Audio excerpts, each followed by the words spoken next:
Growing up, I only cared about 3 things: Transformers, Italian Plumbers, Sonic, and SpongeBob. Oh wait, that's 4 things. Whatever. Growing up, I used to watch SpongeBob all the time. SpongeBob along with Ben 10, Transformers Animated were the 3 cartoons that I watched the most as a kid. So it was only natural that I'd eventually come across one of the greatest movies of all time, aka the SpongeBob movie. Many people consider this movie to be the last good piece of SpongeBob material before the TV show started to dip in quality, and I can see why. One of the things that makes this movie good is a constant blend of funniness and seriousness. Right away, the film opens up with what appears to be a crime scene at the Krusty Krab, and it makes you initially think, oh my, what the flippin' flip is happening? But then you realize, oh, it's just because the customer's cry patty didn't have cheese on it.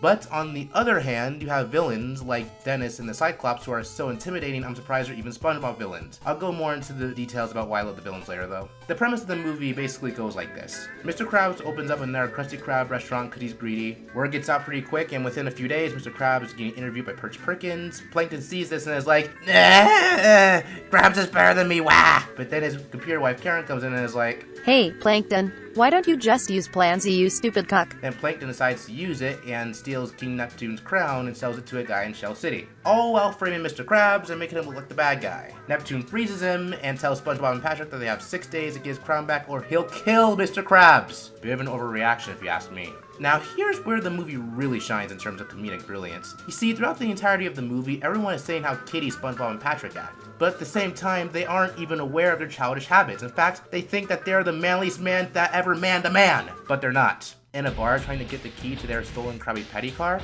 Nah, let's play with the soap in the bathroom and create bubbles first, cause bubble party! In an area with a bunch of dead skeleton pieces? Pfft, what dead skeletons? Let's get some ice cream and ignore all the obvious signs of danger around us. Devastated because you didn't get promoted to manager? What better way to drown out your sorrows than to get drunk off of ice cream? There's even a point in the movie where Mindy, King Neptune's hot daughter, actually turns SpongeBob and Patrick into men with her mermaid magic. Close your eyes.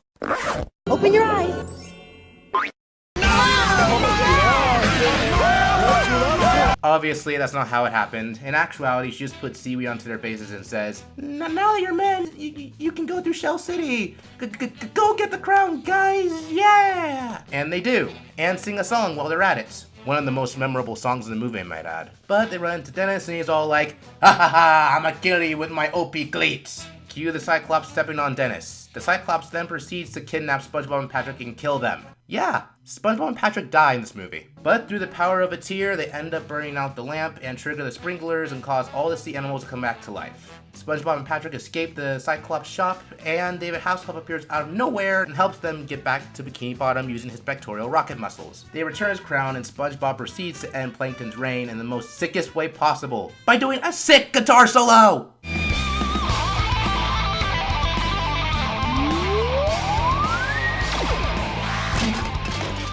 I'm free! I've been free! What?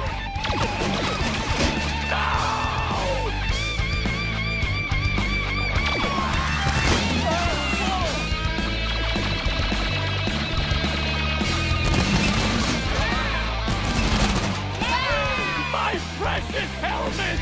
Easily the best part of the entire movie in my opinion. Plus side though, let's talk about the villains. Plankton is actually intimidating in this. Not only does he finally steal the Krabby Patty formula, but he also hires an exterminator who can rip people's mouths off to kill SpongeBob. Not severely injure him, kill him. Plus, he manages to make everyone in Bikini Bottom his slave. Plankton has never been this evil and cunning and sadistic, and it's honestly refreshing to see. After constantly always getting spat on and stepped on by Mr. Krabs and his plans being foiled, he finally succeeds in accomplishing his goal. And then there's Dennis. You may not know it, cowboy, but we got a rule around here about blowing bubbles. All bubble-blowing babies Will be beaten senseless by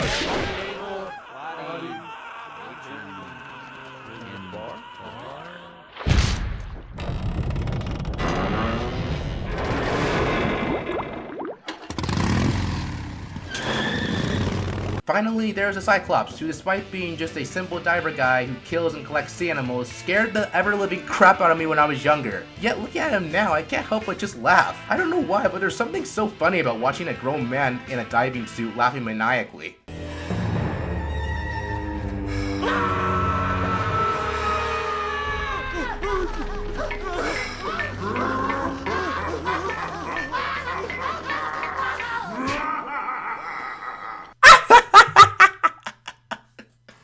Oh my god.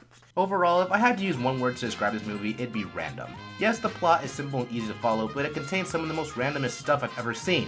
A Krabby Patty car, David Hasselhoff appearing out of nowhere and being a human boat, SpongeBob magically transforming into a rock star in the blink of an eye, Patrick getting big, thick legs, and I haven't even mentioned that this movie is a movie being watched within a movie theater. What I mean is that these crazy pirate dudes at the beginning go to an actual movie theater to watch the SpongeBob movie.